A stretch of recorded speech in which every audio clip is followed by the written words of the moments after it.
नमस्कार। हमने पिछली कक्षाओं में प्रमेय संख्याओं के गुणधर्म में क्रम विनिमयता का नियम और समवर्त नियम के बारे में अध्ययन किया। आज हम तीसरा नियम सचारित्र नियम के बारे में अध्ययन करेंगे। तीसरा गुणधर्म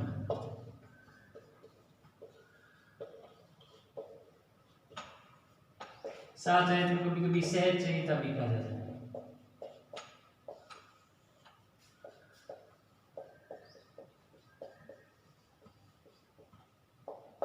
यह नियम तीन प्रमेय संख्याओं पर लागू होता है, जिसमें सर्वप्रथम जैसे तीन प्रमेय संख्याओं का हम योग करते हैं तो सर्वप्रथम हम पहले दो प्रमेय संख्याओं को जोड़ेंगे, फिर तीसरी को जोड़ेंगे, फिर पीछे वाली दो को जोड़ेंगे, फिर पहली वाली के साथ में उसका योग करेंगे। ऐसा करने पर अगर प्राप्त होने वाली संख्या समान है तो सचारित्र नियम का पालन करते हैं, अन्यथा नहीं। सचारित्र नियम को हम योग, व्यकलन, गुण और भाग तीनों पर, चारों पर प्रयोग करेंगे। पहला है योग पर।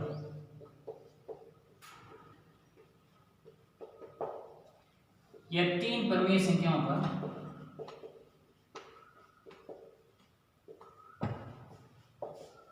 तीन प्रमेय संख्याएं 1/3, 1/4, 1/5 हैं। तीन प्रमेय संख्या में 1/3, 1/4, 1/5। इन तीन प्रमेय संख्याओं का योग करना है। इन तीन प्रमेय संख्याओं का योग सचारित्र का नियम के अनुसार, सचारित्र नियम के पहले इन दो प्रमेय संख्याओं को जोड़ना, इन दो प्रमेय संख्याओं को जोड़ने के बाद जो प्राप्त होने वाली संख्या होती है उसका तीसरी प्रमेय के साथ योग करना है। पहले 1/3 प्लस 1/4 को जोड़ना है, फिर 1/5 जोड़ना है। इनको जोड़ना है।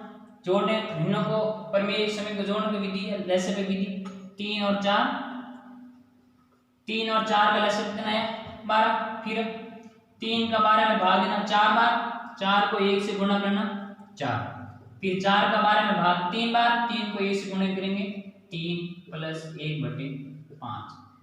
4 और 3 7/12 प्लस 1/5। देखो पहले ये दो प्रमेय संख्या को जोड़ देते प्राप्त हुई 7/12। अब तीसरी प्रमेय संख्या, हम दोनों प्रमेय संख्या का जो दो प्रमेय संख्या को जोड़ने से प्राप्त प्रमेय संख्या थी उसका तीसरी प्रमेय संख्या के साथ योग करेंगे।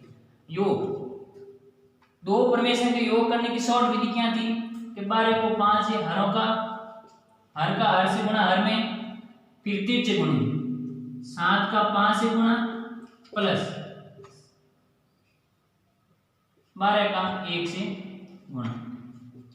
7 का 5 से 35, 12 एकम 12, 12 का 5 गुणा 7, 47/7।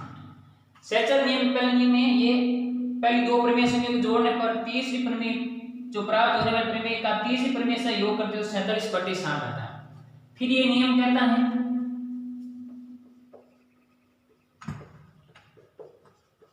अब पीछे वाली दो प्रमेय संख्याओं 1/3 प्लस 1/4 प्लस 1, पीछे वाली दो प्रमेय संख्या को पहले जोड़िए, फिर पहली प्रमेय संख्या के साथ। ये तो है पहली ऐसी कैसी, पहले इन दोनों को जोड़ दें। 4 और 5 का लैसे बनाएंगे 20, 4 का 20 में 5 और 1 गुणा प्लस 5 का 20 में 4 × 1/3 प्लस 5 का गुणा 1 से 5, 4 गुणा 4 20 का 20, 1/3 प्लस 5 और 4 9/20। अब पीछे वाली दोनों प्रमेय संख्या को जोड़ने पर 9/20 प्राप्त हुआ। अब 9/20 का पहली प्रमेय संख्याओं के साथ योग करेंगे। योग 20 और 3 का गुणा, फिर 3 से गुणे 1 का 20 से गुणा, फिर 9 का 3 से गुणा, यानी 1 का 20 से गुणा 20, 9 का 3 से गुणा 27 और 20 को 3 से गुणा 60, यानी 47/7। हमने क्या देखा कि सर्वप्रथम पहली दो प्रमेय संख्याओं को जोड़ा तो एक प्रमेय संख्या 7/12 प्राप्त हुई। इस 7/12 को तीसरी प्रमेय संख्याओं के साथ जोड़ा तो हमें 47/7 प्राप्त हुआ। फिर हमने पीछे वाली दो प्रमेय संख्याओं को पहले जोड़ा, पीछे वाली दो प्रमेय संख्याओं को जोड़ने पर 9/20 प्राप्त हुआ। 9/20 प्राप्त। इन 9/20 जो प्राप्त हुआ उसको पहली प्रमेय संख्या 1/3 के साथ जोड़ा। जब इन दोनों का योग करेंगे तो 47/60 प्राप्त हुआ। ऐसा करने पर भी हमें 47/60 प्राप्त हुआ, ऐसा करने पर भी हमें 47/60 प्राप्त हुआ। यानी दोनों तरीकों से करने पर हमें जो प्राप्त होने वाली संख्या थी वो समान हुई, इसलिए यह प्रमेय संख्या योग नियम पर सहचर्य नियम का पालन करती है। तो लिख सकते हैं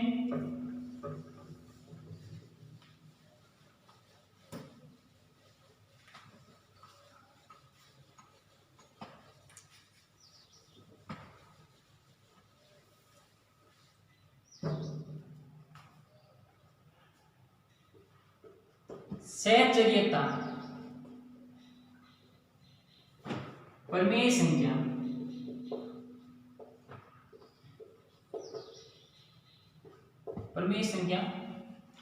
योग के अंतर्गत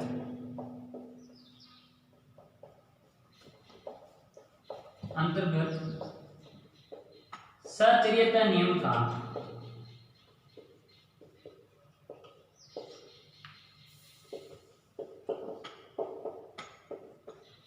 पालन करती हैं। इसको लिखने का तरीका है, माना कोई 3 प्रमेय संख्या A B C हैं, तो A प्लस B पहली 2 प्रमेय संख्या को जोड़ने के बाद तीसरी प्रमेय संख्या जोड़नी, पहली प्रमेय संख्या को ऐसे की वैसे की पिच वाली प्रमेय 2 प्रमेय संख्या को जोड़ने से प्राप्त जो होगी वो सहचर्य नियम का पालन करेगी। यानी A प्लस पहली 2 प्रमेय संख्या को जोड़ना, जो प्राप्त होगी संख्या उसको तीसरी प्रमेय संख्या के साथ योग करना है, फिर पहली प्रमेय संख्या को वैसे की वैसे रखनी है, पिच वाली दोनों प्रमेय संख्याओं को जोड़ना है, जो दोनों संख्या प्रमेय संख्या जो आपको संख्या प्राप्त होगी उसको पहली प्रमेय संख्या के साथ जोड़ना है। इन दोनों ऐसा करने पर इधर वाले और इधर वाले दोनों का भाग दोनों की संख्या समान प्राप्त होगी, इसलिए प्रमेय संख्या योग के अंतर्गत सहचर्य नियम का पालन करती हैं। नंबर 2 आता है व्यवकलन।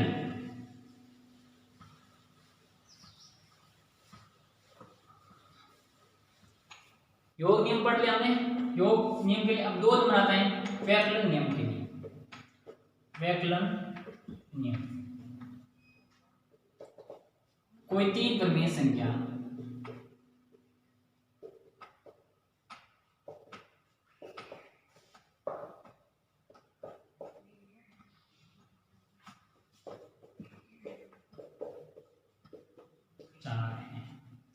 व्यवकलन नियम कहता है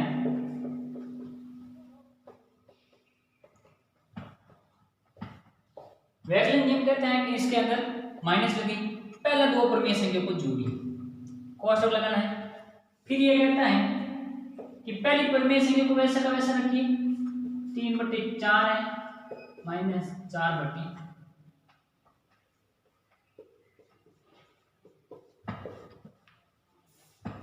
फिर ये कहता है कि पहली प्रमेय संख्या को पीछे वाले दोनों प्रमेय संख्याओं का कोष्ठक लगा दीजिए।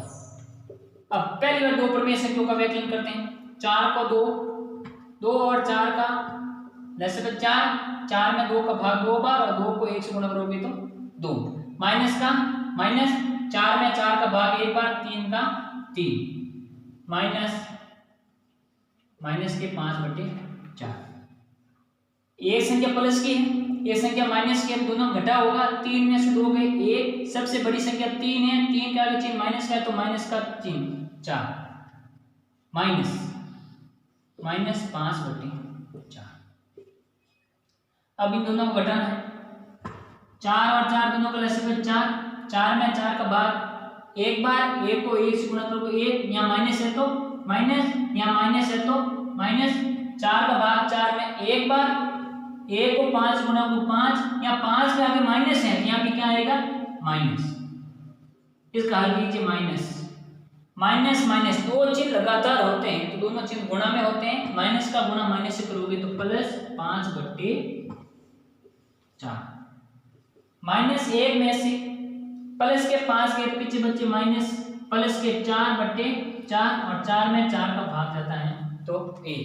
पहले 2 प्रमेय संख्याओं का व्यवकलन किया, जो प्राप्त हुई प्रमेय संख्या उसके तीसरी प्रमेय के साथ व्यवकलन किया तो हमें 1 प्राप्त हुआ। फिर फिर नियम कहता है कि पीछे वाली दो प्रमेय संख्याओं का व्याकरण कीजिए, जो प्राप्त होने वाली संख्या होगी उसकी पहली वाली प्रमेय संख्या के साथ व्याकरण कीजिए। पहली वाली को ऐसे कर माइनस इन दोनों का 4 और 4 का लसागु कितना है 4, 4 में 4 का भाग एक बार, 1 को 3 से गुणा करोगे 3, यहाँ माइनस है तो माइनस 4 का भाग 4 में एक बार और 1 का 5 से गुणा 5, यहाँ 5 का आगे माइनस है तो माइनस कॉस्ट लगा के माइनस का माइनस रखना है 1/2 माइनस 3। दो चिन्ह जब लगातार होते हैं तो गुणा में होते हैं और माइनस का माइनस से गुणा करते हैं तो प्लस होता है 4। ये नियम प्लस होने वाले नियम चिन्ह परिपाटी में पीछे वाली क्लास में कर रखा है। 1/2 माइनस 5 और 3 कितने 8/4, फिर 4 और 2 का मतलब कितना आ गया लसागु कितना आ गया 4। अब 4 में 2 का भाग 2 बार, 2 को 1 से गुणा करोगे तो 2, माइनस का माइनस 4 में 4 का भाग एक बार, 1 को 8 से गुणा करोगे तो 8। एक प्लस की है एक माइनस की है तो घटाव होता है। 8 में से 2 गए पीछे कितने बच गए 6। जो संख्या बड़ी है उसके आगे जो चिन्ह होगा वही चिन्ह रहेगा। 8 के आगे माइनस का चिन्ह है, 8 सबसे दोनों में से बड़ी है 8, इसलिए आगे -4। और इसका सरलतम रूप क्योंकि इसमें भी 2 का भाग जाता है इसमें भी 2 का भाग जाता है माइनस 6 में 2 का भाग 4 का 2 का भाग दीजिए 6 में 3 बार और 2 बार -3। जब हमने पहली दो प्रमेय संख्याओं का व्याकरण किया फिर उसकी तीसरी जो प्राप्त हुई प्रमेय संख्या तीसरी प्रमेय के साथ व्याकरण किया तो हमें 1 प्राप्त हुआ। फिर हमने पीछे वाली दो प्रमेय संख्या का पहले व्याकरण किया, उससे प्राप्त होने वाली संख्या का पहली वाली प्रमेय के साथ व्याकरण किया तो हमें -3/2 प्राप्त हुआ। ये 1 और -3/2 बराबर नहीं है, अतः हम कह सकते हैं कि व्याकरण नियम सहचर्य नियम का पालन नहीं करता है।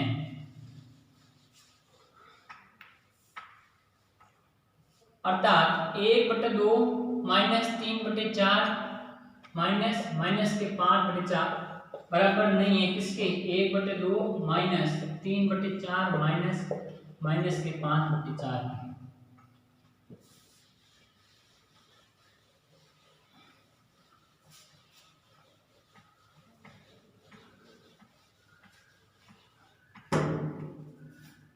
इसका मतलब होता है बराबर नहीं। अतः प्रमेय संख्या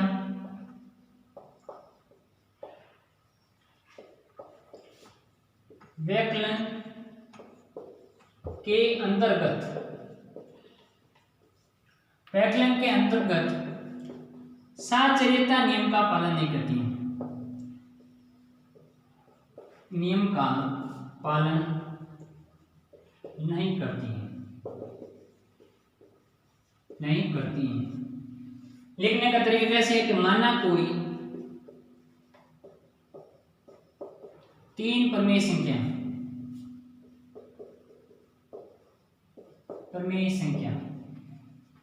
A B व C हैं तो A - B फिर तीसरी प्रमेय के साथ व्याकरण, पीछे वाले दोनों प्रमेय संख्याओं के साथ व्याकरण, फिर पहली वाली प्रमेय संख्या के साथ व्याकरण बराबर नहीं है।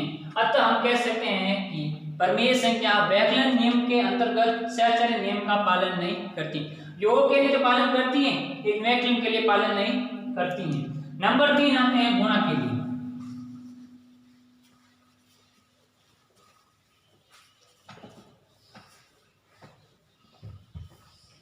तीन नंबर है गुणा के लिए।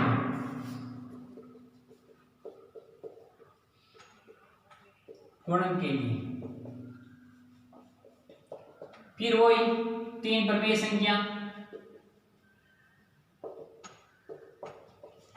3 प्रमेय संख्या क्यों लेते हैं क्योंकि सहचर्य नियम 3 प्रमेय संख्या पर लागू होते हैं। 3 प्रमेय संख्या 1/3, 1/5 व 5/6 माइनस के। तो व्याकरण नियम क्या इन तीनों को क्या करना है गुणा। ये गुणे का चिन्ह निकाल दें। नियम क्या कहते हैं कि पहले दोनों संख्याओं का गुणा करना मतलब कॉस्ट लगे, फिर कहता है 1/3 1/5 गुणा -5/6। पहले नियम कहता है पहले दो प्रमेय संख्याओं का गुणा करना है फिर तीसरी प्रमेय के साथ गुणा करना है। फिर ये कहता है कि पीछे वाली दो प्रमेय संख्या गुणा, यानी पीछे वाली दो प्रमेय संख्या के बाहर कोष्ठक लगा दिया और यहाँ आया क्या पहले वाली दो प्रमेय संख्या यहाँ कोष्ठक लगा दिया। गुणा हमें पता है अंश का अंश से गुणा, एक का एक से गुणा एक, हर का हर से गुणा, 5 का 3 से गुणा 15 गुणा -5/6। जब दो प्रमेय संख्या गुणा में होती है उनके चिन्ह भी गुणा में होते हैं। ये जो दो प्रमेय संख्या पहले दो प्रमेय संख्या जोड़ने से प्राप्त होने वाली प्रमेय संख्या का तीसरी प्रमेय संख्या से गुणा करेंगे। इसके आगे माइनस है, इसके आगे प्लस है। गुणा में दो प्रमेय संख्या गुणा है तो उसका चिन्ह भी गुणा में होता है। प्लस का माइनस से गुणा करोगे तो माइनस, अंश का अंश से गुणा 1 × 5 और हर का हर से गुणा माइनस 5 × 5 और 15 को 6 15 छक्का 90 -5/90। इधर देखते हैं एक बटे पहली प्रमेय संख्या से पीछे वाले दोनों प्रमेय संख्या क्या करना है गुणा, 1 का 5 अंश का अंश से गुणा, हर का हर से गुणा। इस प्रमेय संख्या के प्लस है, इसके आगे माइनस है और गुणा का चिन्ह बीच में। जब दो प्रमेय संख्या गुणा में होते हैं उसका चिन्ह भी क्या होता है गुणा। इसके आगे का प्लस, बीच में गुणा का चिन्ह है, पीछे वाली संख्या माइनस है। प्लस का माइनस से गुणा करोगे तो माइनस, यानी 1/3 गुणा माइनस 1 का 5 से गुणा करोगे 5 और 5 को 6 से गुणा करोगे तो 30। फिर जो पीछे वाली दो प्रमेय संख्या गुणा करने से जो प्राप्त प्रमेय संख्या था पहली वाली प्रमेय संख्या गुणा करते हैं। गुणा करने का नियम है अंश का अंश से गुणा, यानी 1 का 5 से गुणा, हर का हर से गुणा। अब देखिए यहाँ माइनस है यहाँ प्लस है, बीच में गुणा का चिन्ह मतलब यहाँ क्या आएगा माइनस 1 का 5 गुणा 5, 30 का 30 से गुणा 90। अब देखिए जब हमने पहली दो प्रमेय संख्याओं का गुणा किया जो उससे जो प्राप्त होने वाली प्रमेय संख्या का तीसरी प्रमेय संख्या के साथ गुणा किया तो हमें -5/90 प्राप्त हुई।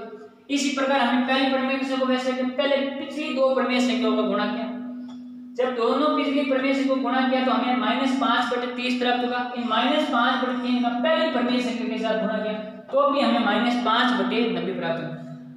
यानी जब दोनों प्रकार से हमने गुणा किया तो दोनों बराबर हुए -5/90 और -5/90। अतः हम कह सकते हैं कि गुणन नियम के अंतर्गत साचार्य नियम का पालन करती हैं। लिख देते हैं, यानी 1/3 गुणा 1/5 का -5/6 से गुणा करने पर और उसी को 1/3 और -1/5 गुणा -5/6 का। कहने का मतलब है कि पहली दो प्रमेय संख्या गुणा करके फिर तीसरी प्रमेय संख्या के साथ गुणा या पिछली दो प्रमेय संख्या को गुणा पहली प्रमेय संख्या के साथ गुणा करने पर दोनों का मान अगर बराबर प्राप्त हुआ तो सहचर्य नियम का पालन होता है। हमने ये बराबर दोनों मान प्राप्त हो गए बराबर, ये -5/90 इसके और -5/90 इसके। अतः हम कह सकते हैं कि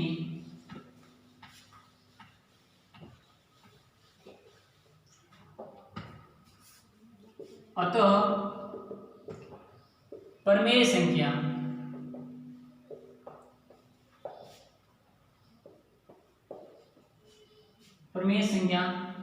गुणन के लिए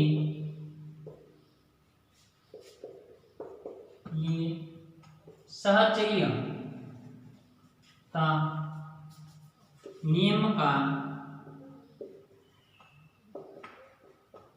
पालन करती हैं।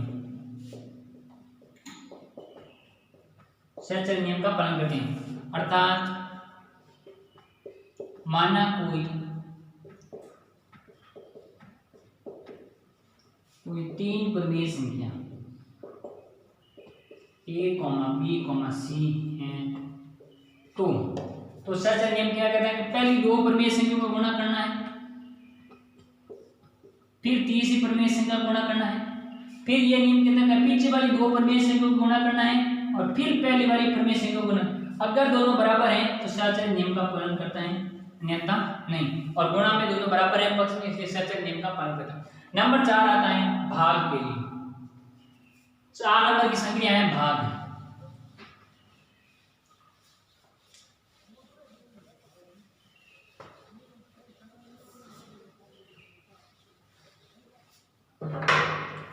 नंबर 4 है भाग।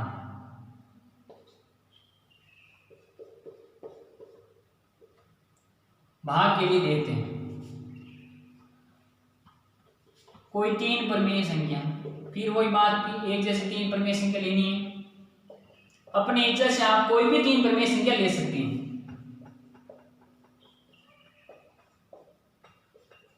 एक बटे 6 है।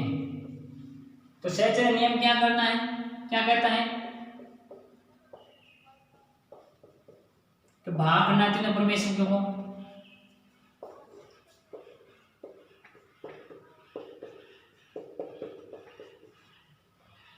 तीनों परिमेय संख्या भागा चलेगा।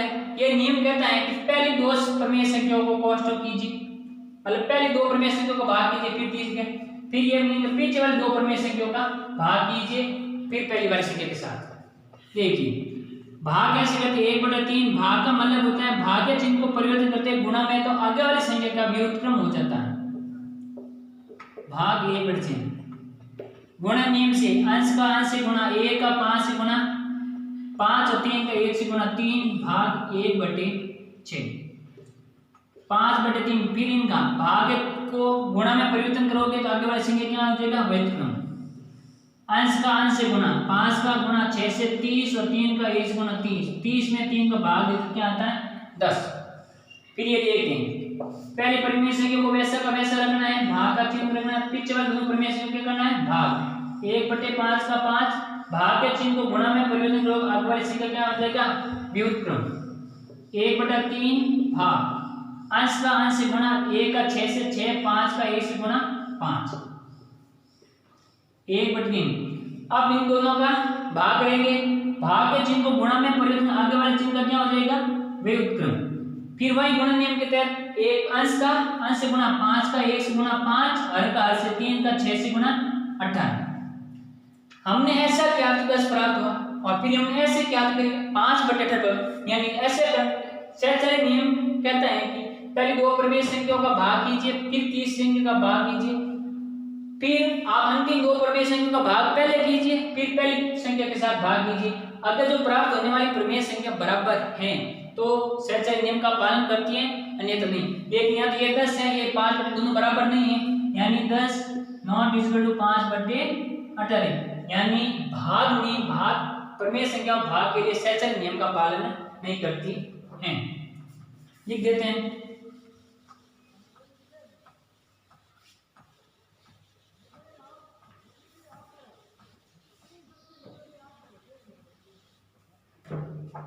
एक बटे 3, यानी ये दोनों क्या बराबर नहीं है, अतः परिमेय संख्या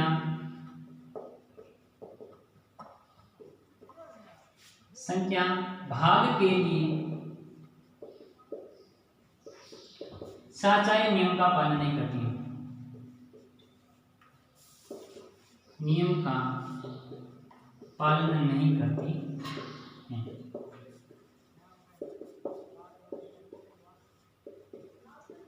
नहीं करती हैं, अर्थात मानना कोई तीन परिमेय संख्या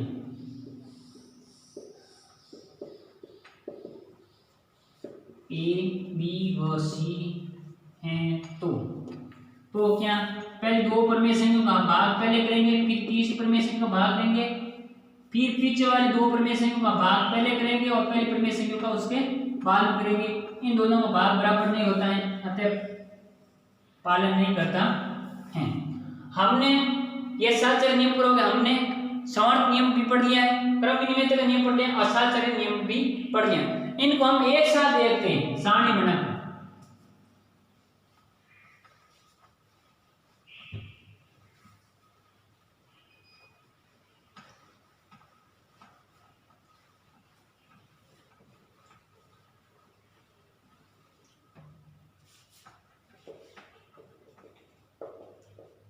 परिमेय संख्याओं के गुणधर्म की सारणी।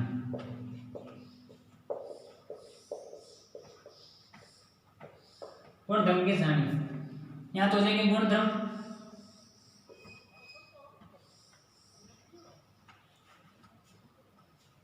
एक नंबर था समर्थ, 2 नंबर क्रम विनिमय था, नंबर 3 सात चाहिए। तीनों पहले योग के लिए देखेंगे, फिर व्याकरण के लिए देखेंगे, नंबर 3 गुणन के लिए, नंबर 4 भाग के लिए।